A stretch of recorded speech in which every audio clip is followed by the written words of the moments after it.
Flat Earth Hippie here again. Well, now that I've laid out the facts of the matter in my last video, I would encourage all of you to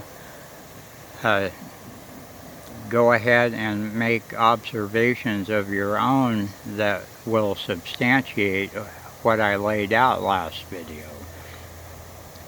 That would be during the equinoxes. And the equinoxes are not when they tell you they are.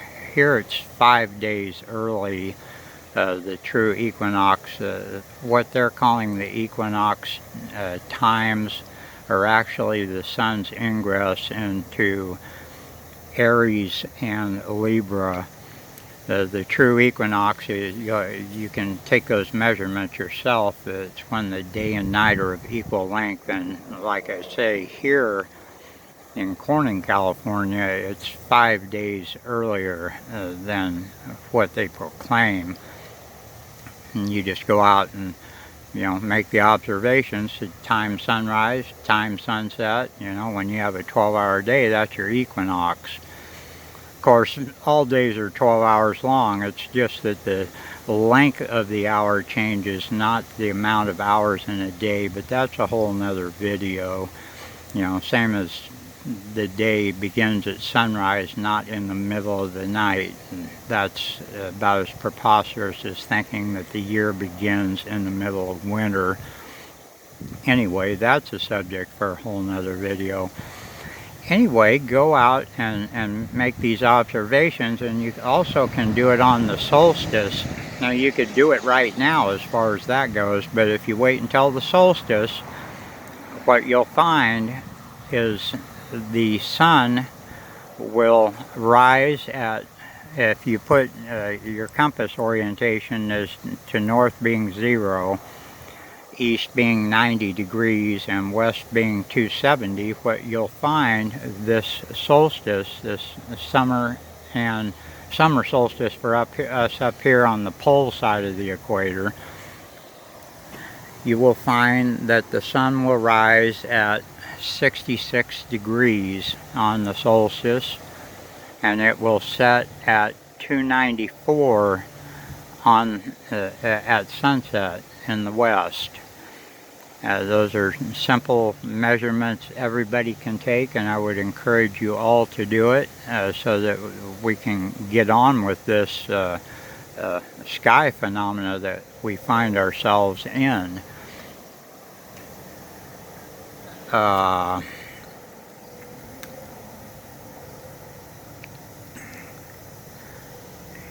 Yeah, it's not too hard to figure out. The other thing that I would encourage you to do is to check out the crepuscular ray phenomena, in which when the sun is behind a cloud and there are various rays shining down through that cloud at different angles, you follow those rays back to the sun, and you'll reach the conclusion that the sun is literally immediately behind the cloud.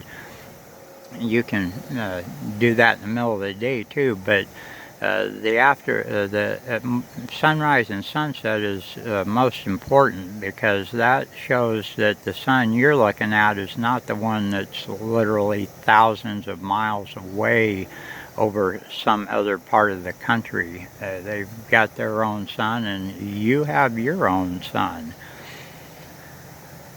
So that sun that we see and the other luminaries, the moon, the wandering stars, and the stars, all of them, they're a lot like rainbows. The closer you move to them, the farther away they move.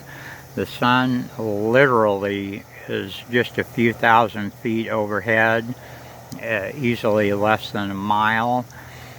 The sun is also not hot like is commonly thought. The sun isn't hot, because the sun would do something to those clouds that it's immediately behind.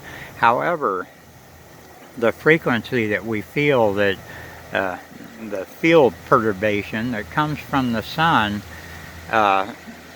is of a frequency that warms the things that it touches. Somehow it mysteriously goes through glass in a greenhouse and warms you on the other side of that glass.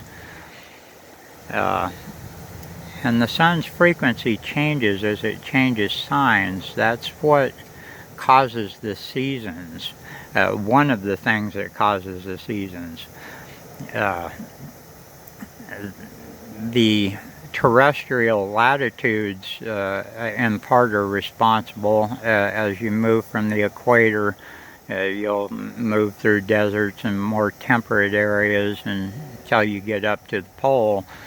But literally the sun changing its frequency as it changes signs, I want to say astronomically, I'm talking about astrologically also,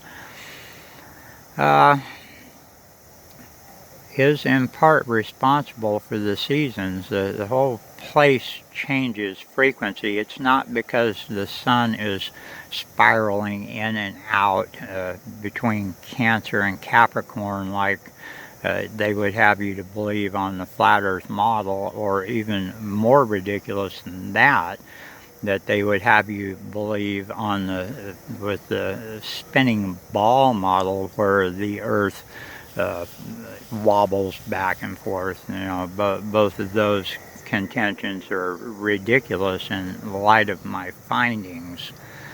So I'm not sure what else to say this video other than I'd like to encourage you to go out and make those observations yourself, and I'd particularly like to hear from the people that are on the other side of the equator from the pole. You know, those in Australia, South America, South Africa. I'd like to know your readings. And like I say, any day you could go out there now. We're within 3 strengths of the solstice, and I call them strengths because we aren't weak. It's not 3 weeks, and at the end of the week you're weakened. No, there are 3 strengths. And at the end of each strength, you are strengthened. It's part of the magic spell that they've got us under, and we cast it on ourselves all the time, like good morning. You know, the good in Hebrew is bad, morning is sad. So you tell your people bad, sad to get the day started. It's fucking bullshit. So like happy rising, high rising, top of the day, any of those to replace those spells that we literally cast on ourselves over and over and over. It will change at some point. I know I'm being the change that I want to see. So anyway, I think that's about it for this video, and I'll come up with some other stuff until we get this shit figured out. Have a great strength, and at the end of that strength, have a great strength end.